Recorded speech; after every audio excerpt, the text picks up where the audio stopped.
This is from Edgley, and Edgley has an older brother who's 42. Her older brother has Asperger syndrome. Their mother passed away. And where Edgley and her older brother get along really well, the older brother's wife doesn't get along very well with Edgley. Now, the older brother came to Edgley and accused her of possibly poisoning their mother.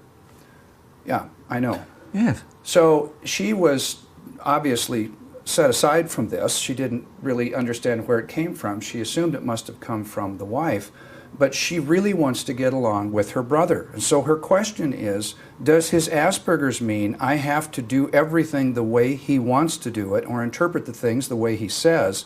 Why is my relationship with my older brother now always one way? There doesn't seem to be any empathy or compassion or give and take on his behalf. Is he likely to change his view in the future? She wants to know how to deal with him in this most unpleasant situation. It is, but there's several questions have arisen there. In relation to the accusation that she may have poisoned their mother, you may have what I call Aspie faulty logic. So he may have overheard something and misinterpreted it, may have misunderstood what was occurring, and has made an assumption. And that assumption has now become categorical, and he's working on that assumption. So we need to find out from that brother, when did you first have that thought? Okay. What were the circumstances? Who said what? And so it may be an inadvertent misinterpretation that he's now taken as categorical. Sometimes people make a throwaway, like, oh, I bet you killed your mother for the inheritance. Oh, that's a thought. When the person was joking, you know, they'll throw away a remark of that. And yeah, I suppose you're glad that she died, you know, get rid of the old girl. And they think that that's a serious accusation. So I don't know quite when that occurred. With her relationship with her brother, it's going to be a difficult one because he has his own way of doing things. And at 42, he's fairly sort of rigid in the way he does things. If he was 14, there may be significant changes. But at 42, you're fairly stable in your personality and so on.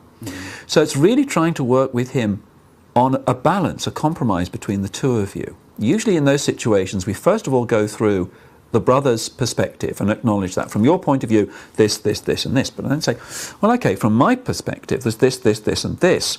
We need a compromise here. We need to sort things out. Otherwise, what's not good for either of us or both of us is conflict, disappointment, annoyance, etc. So to avoid those emotions, we need to work constructively on this. We need to be honest. We need to look at a compromise, but go through without accusations and emotionality, because once you become emotional with him, he's going to become perhaps quite defensive or antagonistic. So it's working logically. Sometimes it helps if there's a third party, maybe a family member, that can act as a neutral person to understand both perspectives.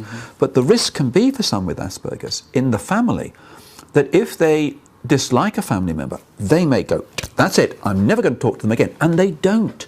I've known some fathers, because their child has, as a kid, made a mess of their food or something like that. Right, I'm not going to talk to him again. And they do that for decades. So there can be a very black and white tolerance or intolerance of people. Yeah. So approach it logically, pragmatically, not emotionally. Yes.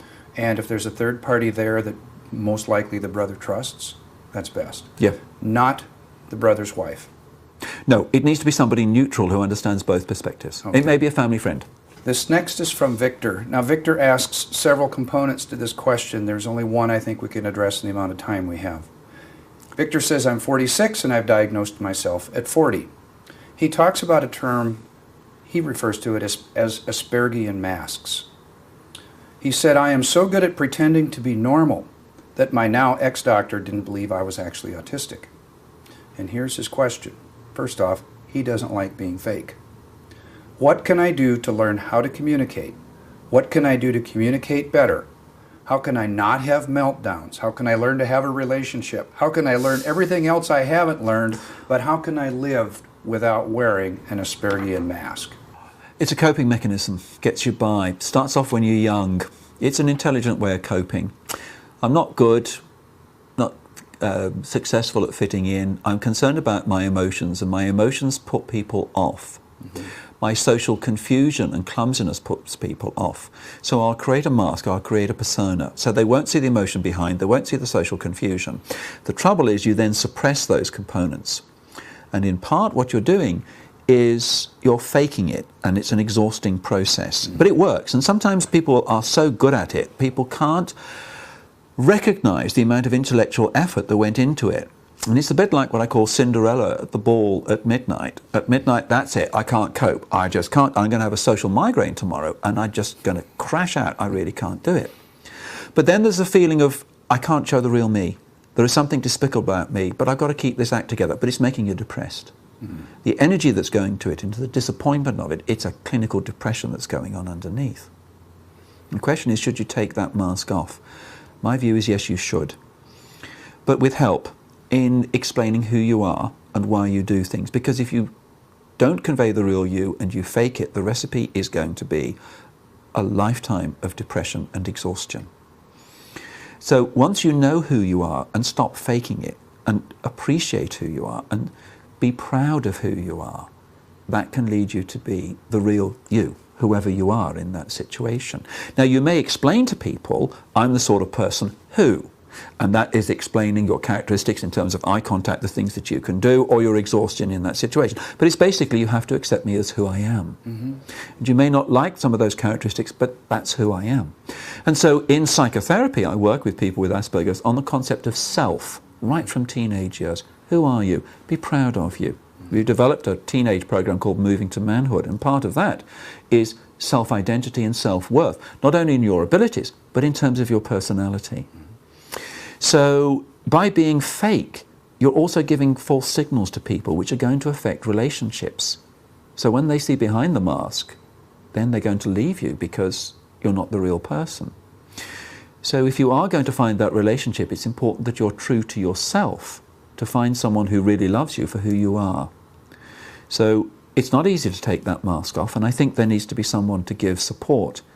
But the mask needs to go, because I'm afraid temporarily it gives you success, but at terrible personal cost. I'm starting to wonder if the questions that Victor was actually asking, he already knows the answers to. When he asks things like, how do I learn to communicate? How do I communicate better?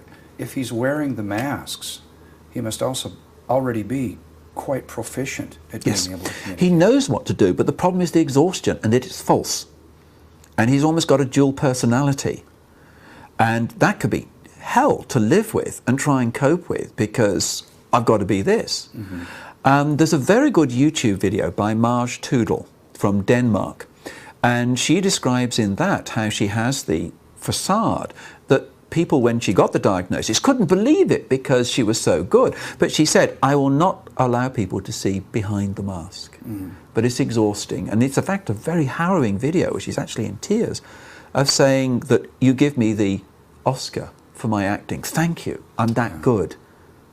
But it's the cost that it has internally. It's a successful coping strategy, but one I'd be very cautious about. Leanne Holiday-Willey, in her book Pretending to be Normal, describes that as how she acts.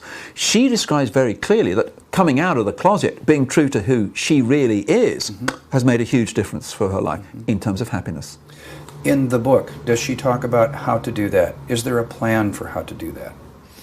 I think Leanne, in her personality, she's very vivacious, and she just came out. That's Leanne. She sort of comes out of the closet and says, yeah, this is me, and you've got to accept me for who I am. Now, some people can do that. They've got the confidence to do it. Some people don't. So it depends on the personality. So I do recommend that this person has a mentor who can help. Now, that mentor can either be professional or somebody else with Asperger's who's done the same thing.